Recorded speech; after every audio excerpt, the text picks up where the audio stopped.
Entre 1960 et 2025. La Tunisie a traversé ses propres tempêtes. Une nation jeune, souvent bousculée, toujours debout. Un pays qui a cherché l'équilibre entre espoir et réalité, entre promesses d'avenir et blessures du passé. 1960. Le pays respire pour la première fois en tant que nation libre. Bourguiba bâtit l'État moderne. École, loi nouvelle, statut de la femme. La Tunisie avance, mais le pouvoir se concentre et le peuple apprend la discipline autant que la liberté. Les années 70, le pays s'industrialise, le tourisme explose, les plages deviennent promesses d'avenir. Mais au cœur des quartiers, la jeunesse rêve plus vite que l'économie ne court. Les premiers murmures apparaissent. Plus d'égalité, plus de voix. 1987, changement Ben Ali. L'homme qui promet stabilité, sécurité, ouverture. Au début, l'espoir est réel. Les rues se modernisent, les réformes s'annoncent. Mais bientôt, le silence devient loi. La croissance danse avec la corruption. Et derrière les vitrines brillantes, le peuple suffoque. 2008, le bassin minier s'enflamme. Les mineurs crient la faim, les injustices. Le pays entier écoute en silence. Le mécontentement gronde déjà sous la terre. 2010, Sidi Bouzid. Un nom, un geste, une étincelle. Mohamed Bouazizi. La Tunisie se lève, les rues deviennent battements, les voix se répondent, Ben Ali tombe et le monde découvre, le courage peut renverser un régime.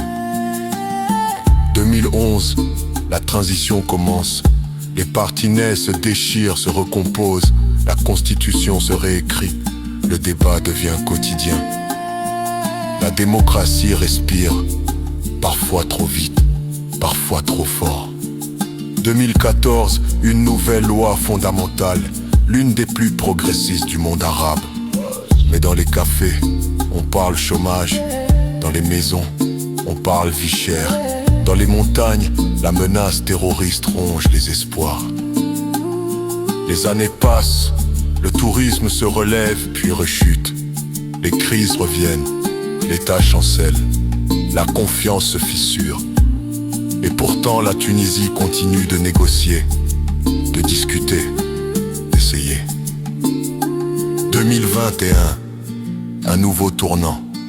Kais Saied gèle le Parlement. Une promesse de retour à l'ordre, mais aussi un pays qui retient son souffle. La démocratie change de forme, la rue se divise, l'avenir s'interroge. 2022-23, nouvelle constitution, pouvoir renforcé, le peuple observe, épuisé mais attentif. Et pendant ce temps, dans les cités du Sahel, les pêcheurs réparent leurs filets dans le sud. Le sable avance, les enfants étudient malgré tout à Tunis, les jeunes créent. Start-up, films, graffiti, chansons. La Tunisie lutte et gagne parfois, mais la cherté de la vie reste, comme une ombre qu'on ne chasse pas. Et pourtant, la Tunisie brille dans les stades de l'Espérance et du club africain, dans la voix de Gofrane, dans les films qui voyagent, dans les femmes qui portent le pays, depuis bien plus longtemps qu'on ne l'écrit. La culture danse, l'histoire se raconte, la fierté demeure. 2025, 65 ans de route, de révolte, de réforme.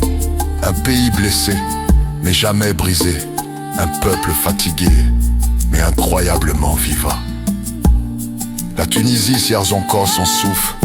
Ils a la voix, l'atme, toujours, surtout, ensemble. La Tunisie la tombe pas, se relève, on craint.